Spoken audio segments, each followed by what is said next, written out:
Hey, Tom. Hey, Jen. What are you listening to this week?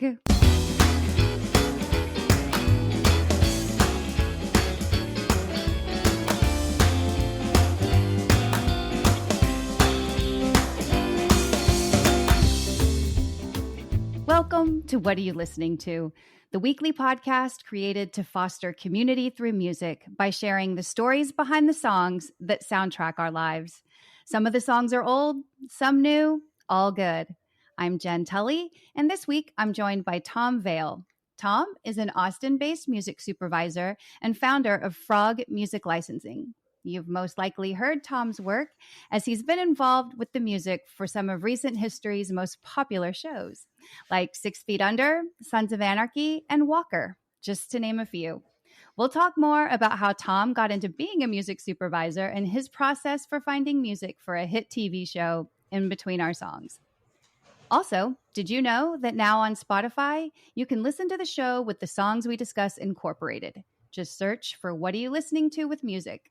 If you're not listening on Spotify, be sure to give the playlist a listen and then tune into our conversation. With that, let's get started. Tom, what are you listening to this week? Okay, well, I brought in two songs. The first is Mermentau Bridge by Gator.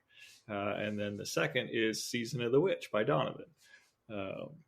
So we can get right into talking about Mermentau Bridge. Yeah, tell me about this song. Like, I always call out when somebody brings a new song because it's rare for me, honestly, because I'm such a rabid consumer of all music that I get so excited when somebody brings a song or an artist that I'd never heard of. And you have the honorable distinction of bringing both. I had not heard this song and I was not familiar with this artist. So tell me about it because I really did get into the song and I'm anxious for the listeners to hear it. So tell me about this song. So yeah, I mean, he this is a pretty obscure one. He's local. Okay. You know, he I believe is originally from Louisiana, but is living and working here. And even for a local Austin artist, I feel like he's a little bit underground. Like there's sort of a network of Austin artists that all play in the same places and hang out and back each other at gigs. And I feel like Rod is a little bit off to the side of that. Okay. And so he is, a little bit unknown, but he's somebody who I work with, and I, sometimes I meet with these people who I'm possibly going to add to the catalog, and I already am somewhat familiar with their music. Yeah. So I knew he had a song called Westgate that had a lot of play on KETX, and I knew him from that. And then when I went to meet with him, I sort of started combing through whatever else I could find, and I found Mermentau Bridge.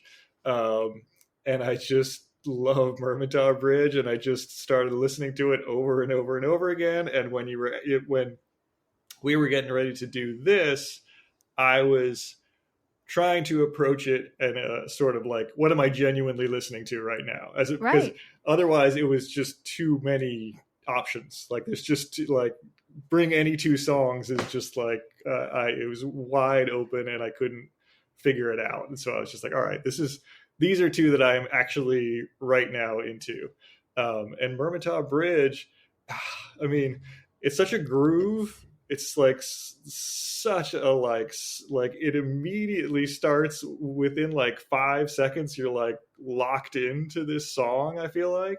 I totally agree. And it totally took me back to a certain time period of songs, right? Like the story song, like Fancy or Night the Lights Went Out in Georgia or something like that. Like I immediately was in that mode. But I feel like this song for me, I do this a lot. And I'm sure if I ever had artists on when I do have musicians on the show, they're like, I usually ask beforehand because I know comparing is despairing. But to me, this song is a perfect combination of Ode to Billy Joe by Bobby Gentry and Last Dance with Mary Jane by Tom Petty. Right? I hadn't thought of that one, but the first one for sure. I thought if those two songs had a baby, it would be totally. Mermentau Bridge, right? Yeah, absolutely. Yeah. And I love that. Like it has so much atmosphere to it. Yes.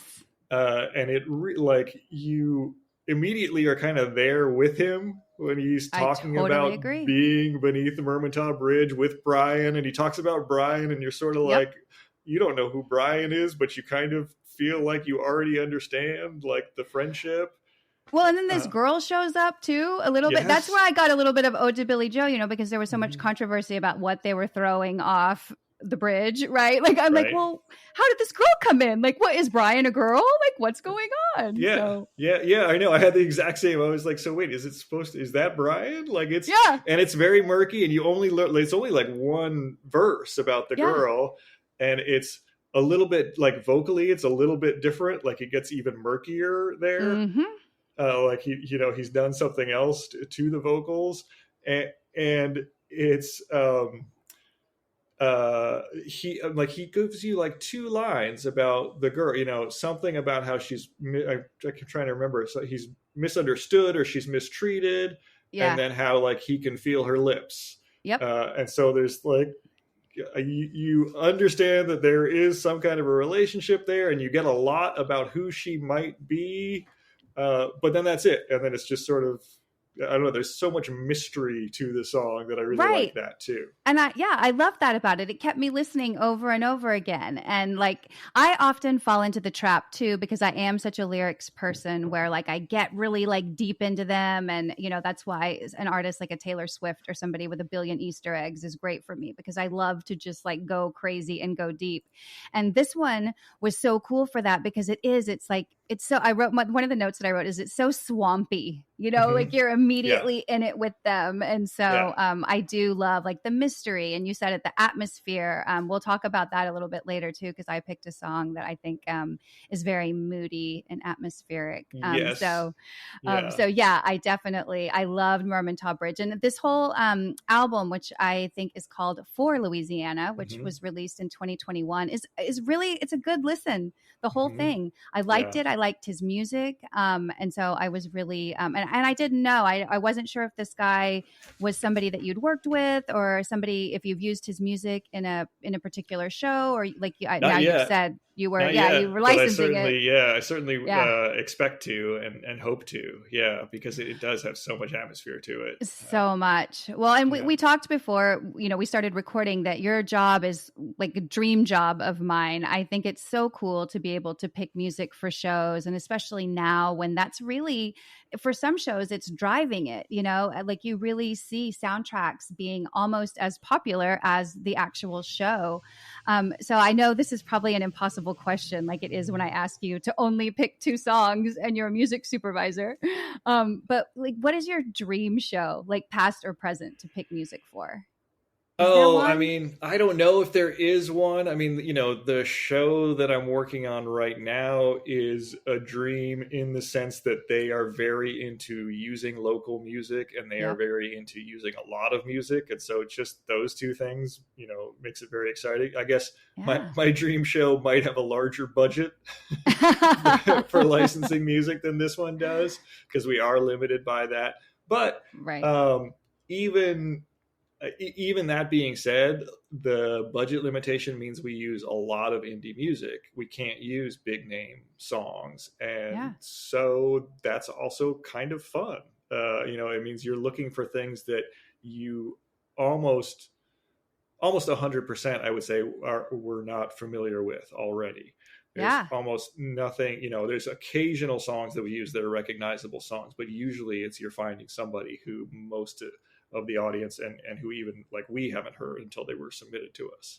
Which is amazing to me. I love that. And again, part of why I think your job must feel like a dream job most days, we shared this, is that I think that was, especially when I was younger, that was such a prominent way for me to discover new music, was television shows and movies. And it wasn't really very cool back then, right? Like pulling a song off a movie soundtrack, and we'll talk about this again too when we get to my picks, but it just wasn't a very cool thing to do. And so now I'm really happy that the line between music and television and streaming and Spotify and all of it has sort of crossed over to the point that that is a cool way to find music, because I think there are so many shows out there that are just delivering like on the music front over and over again. And if you want to know what the music sounds like in Austin, or I was saying to somebody after watching Walker, like if you're thinking about moving here, watch a few episodes, because it really does. There's like Austin is almost a character in the show, the city. Totally. Yeah. They very definitely much so. do very a lot so. about showcasing it. And they also, I mean, the producers on the show were very open to, they did not want to present like sort of an alt country version of Austin. They really wanted to present like Austin as it is today. Yep. And so that meant including, definitely some alt country, but including all kinds of different stuff, neo soul and electronic music and punk and, straight ahead rock and all kinds of stuff. So totally. So much good stuff. I mean, we're not the live music capital of the world for nothing out here. That's right.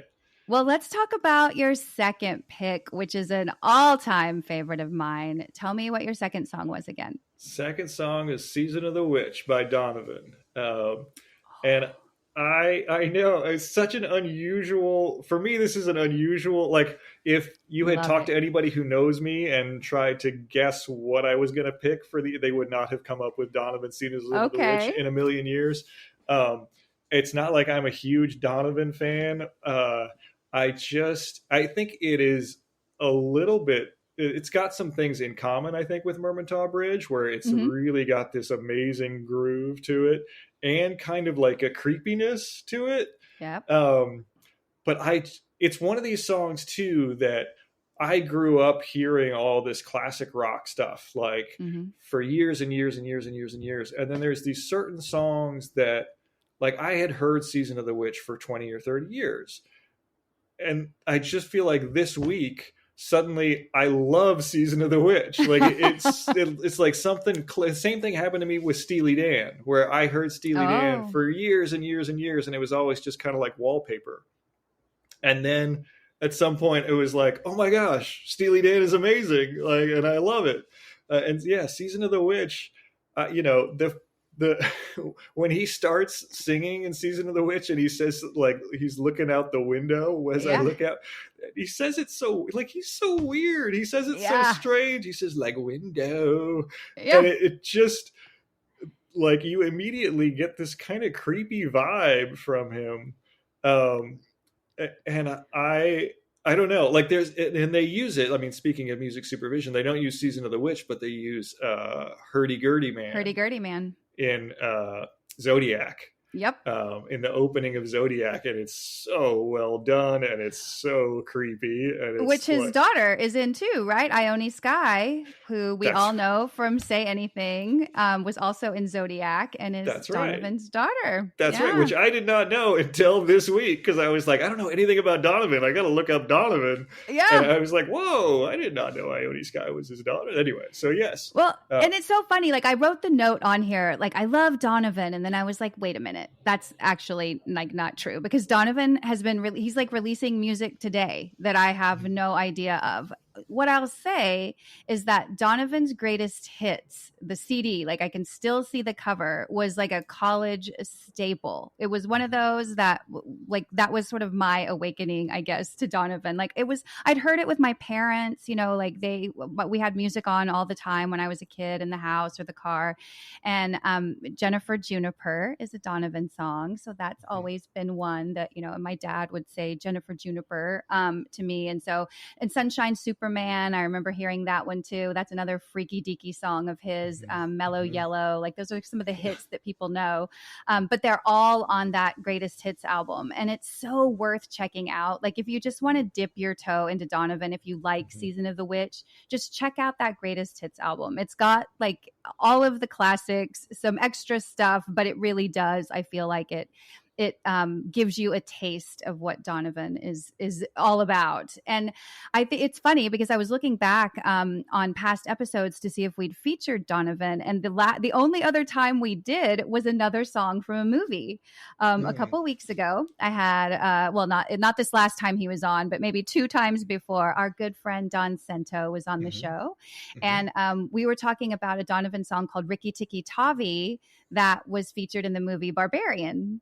Oh, like I haven't seen Barbarian. Okay. A really like crazy, weird like scene where it like takes you out of sort of this horror film and drops you in the middle of Justin Long driving along the coast, the PCH in Los Angeles.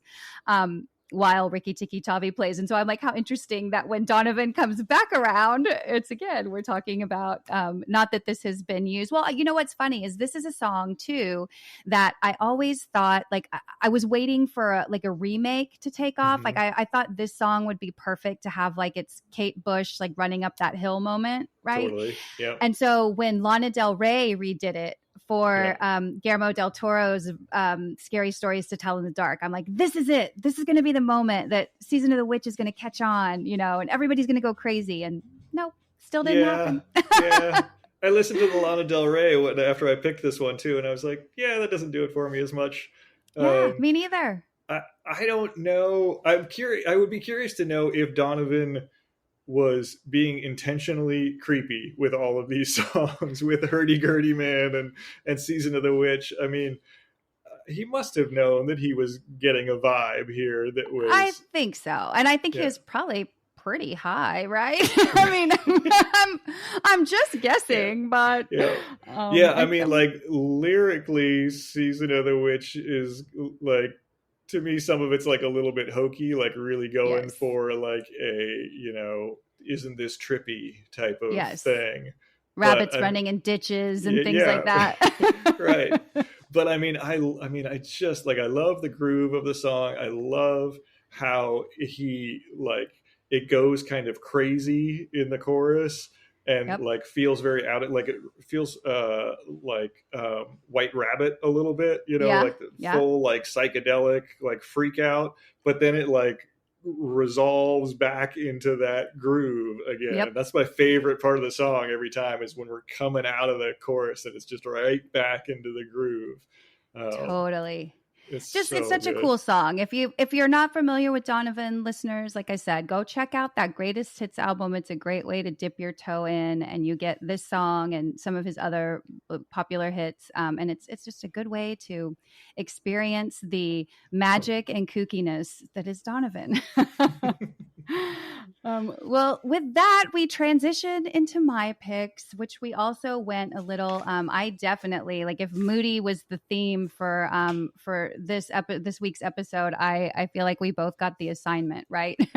And we didn't pick this. It wasn't like we had a theme. We both just came with these really like moody, atmospheric, perhaps some may say cinematic songs. But you didn't pick your 2 after seeing my 2. Like, this was independent. Is that this was independent, and I was just blown away though by how well they fit, because I do the same thing too. I go back and look on Spotify at like what I've had on throughout the week, and my first pick is one that I just like rediscovered and just have constantly been listening to this week. It's a song called "You Look Like Rain" by Morphine. And Morphine is one of those bands that a lot of people, some people know, some people don't. They're, again, a kind of an obscure reference, I think.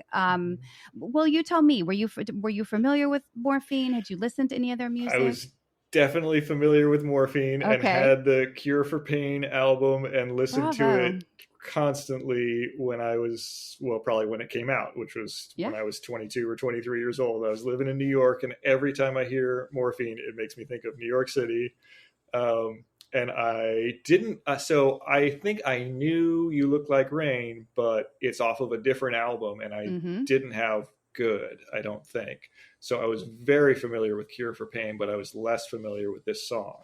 But I mean, I absolutely love Morphine. And I mean, talk about like atmosphere too. I mean, they are so distinct. Like nobody else sounds like Morphine.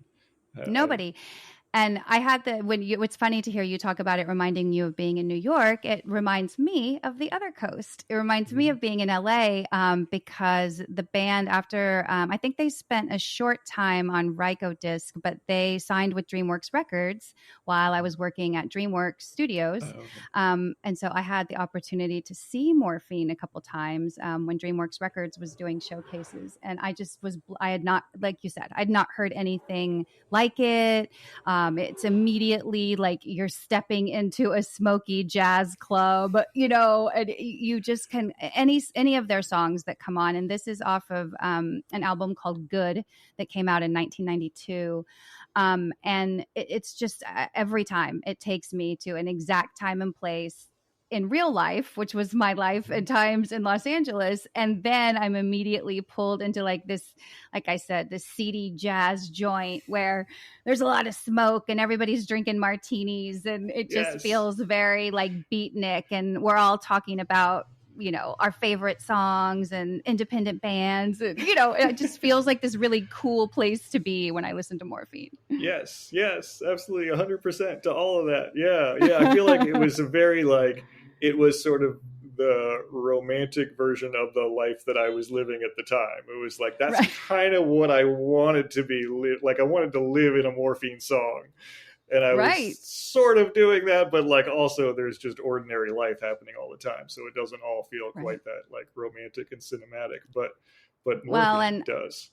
Untimely end too. So I guess we don't want to romanticize them too much, but that is one of the bands that I'm sad. Mark Sandman, for those that don't know, was one of the founding members and lead singer who tragically died, I believe, on stage. He had a heart attack on stage, if I remember the story correctly, in Italy. So we know we will not be getting any more Morphine music, which makes me very sad because they're one of a kind. And if you've not listened to Morphine, if you're not familiar, definitely that Cure for Pain album is great. Good is a good album. They have, I think 5. I think they released 5 albums in their time. And any one that you pick up is not going to disappoint. So I think that they are phenomenal and often don't get enough credit or recognition because they weren't around. They didn't have an opportunity to be around for a very long time. Speaking, though, flipping the script of bands that have been around for a really long time or artists with staying power, we'll get to my second pick, which is an all-time favorite. I can't believe this hasn't featured on the show yet after a whole year. But my second pick is Into the Mystic by Van Morrison. So this is like maybe one of the first no skip albums I ever heard. It was either this or Hotel California by the Eagles, like growing up.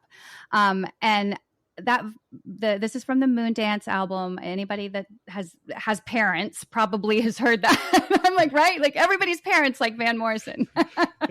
My daughter's parents, me, and my parents. So everybody's parents like Van Morrison. And the album came out in 1970. If it's been a minute since you've listened to Moondance, go back and revisit hit after hit after hit. But Into the Mystic is just, it's one of my top 5 love songs always. I just think it's so beautiful. The horns, his voice, all of it. I can't find anything wrong with this song. Yeah. I mean, it's something that it feels like it's hard to listen to it as if it were a new creation. It feels like something that has always existed. Yep. And so it's like I was trying to listen to it after you sent it. I was trying to listen to it as like, okay, what if I had never heard Into the Mystic before? What would it sound like to me? But yeah, and it's an incredible song, of course. And the horns, the first thing that I wrote down when I was listening to it was horns. Yeah, me too. But they don't come in until like 2 minutes into the song, which is amazing. Because when I think about Into the Mystic, that's the first thing that I would think of too, is that that horn sound, which is amazing. So good. And Van Morrison, a little bit like Donovan for me too, where but almost more so than Donovan, I would put him in a category with like Jackson Browne, who are these artists who I heard and kind of dismissed sort of when I was younger, like, they're kind of square, Jackson Browne is not punk rock. Van Morrison is not punk rock. Like they're or not. My parents like it. I'm not listening to it because my parents like it. Like it's too easygoing and it doesn't feel like it's got an edge to it. And so, when I was younger, I just thought, it's not that cool. And I rediscovered it really when I was still young, but went back and I listened to more than just Brown Eyed Girl, which is what I feel like you heard on commercial radio, like endlessly. And then like actually listened to like the Tupelo Honey album and like full albums of Van Morrison where then Astral Weeks. Oh my gosh, so good. Astral Weeks. Yes. Yeah. And those albums are incredible. And I mean, Van Morrison is incredible. So yeah. Yeah. I had less, sorry, I just had less to say about Into the Mystic just because it feels like a Mona Lisa or something. It's sort of like, I don't know. What can I say about it? It's unbelievable. Exactly. It's a classic and you can. And I love the way you phrase that too, like imagining what it was like the first time you heard it. I'm even like now trying to go back to the first time I heard it because it was one of those, like you said, it was like background music. My parents had that Moondance album. We listened a lot. But then talking about crazy movies, this is a hilarious story, embarrassing maybe to admit, but I fell in love with this song when I was probably in middle school, and I was a big fan of the Corys, Corey Haim and Corey Feldman. And they were in a silly little movie called Dream a Little Dream. And this song is on the soundtrack. Wow. And so, strangely, I came to it through this ridiculous movie. Do not watch it, called Dream a Little Dream. How's the rest of the soundtrack? It's interesting. It also features the Michael Damian classic Rock On. Remember he redid the 50s song Rock On, and Michael Damian was on The Young and the Restless. He was a soap opera star when I was a kid. And so he released a version of Rock On that was popular for a few minutes. And that was also on the soundtrack. But no bands that really like did anything. There's a great song called Time Runs Wild, but it's just like 80s teen movie candy, right? That's all that's there. And Van Morrison. And Into the Mystic. That's amazing. And the original version of the song Dream a Little Dream, which is actually a beautiful, standard. So that too. But yeah, it's random that these like classic songs, Dream a Little Dream and Into the Mystic feature on this sort of teen rom-com Corey film from the 80s.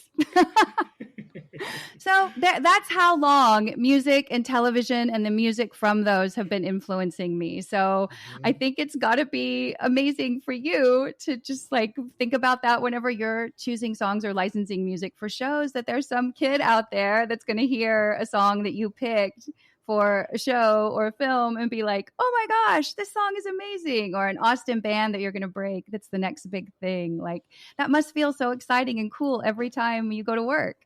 I mean, I have no complaints about this job. I love this job and I love doing it. And I love being able to find opportunities for some of these artists that we put in the show are people who I have known and worked with for years. And to be able to put their music into something that's in front of a national audience is really cool. And some of it is really prominently used and some of it is not. And so there's always, sometimes like we pick a song and we put it in and it's really low in the mix and nobody hears it really. But even those are great because it's like, well, it's in there, and you can list it as being in there. And then the ones that are super prominent are just so much fun. It's so cool. It's got to be so cool for you and for people that, like you said, you've known for years to get this kind of exposure. I love that. And I love that that's in your mind when you're thinking about, the process. And speaking of, I mean, I guess I would love to hear just a little before we wrap up about the process. Do you just read scripts and pick music? Is it a finished show before, so you get to visualize it? How early in the process do they bring music in? So they send me the scripts. And so the first thing that I do is, read the scripts and then sort of pick out scenes where it seems to me likely we will be using a song.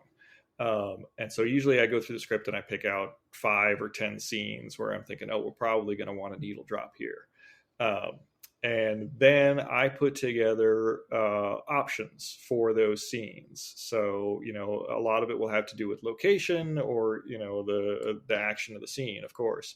But we have a recurring like local bar location, and there's sort of a style of music that goes with the local bar.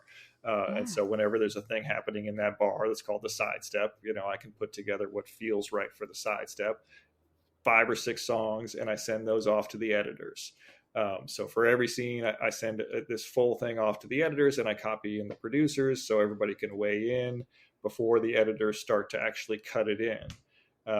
Wow. And so my input on creative doesn't entirely stop there, but that's most of my input on creative. Sometimes the editors will pick something out of that group, throw it in there, and we watch it and we feel like it doesn't quite work. Then we kind of bounce ideas back and forth and try to tinker with it. And then I do a second round of ideas. But for the most part, I pick that first set, the editors pull from that first set, place it in there.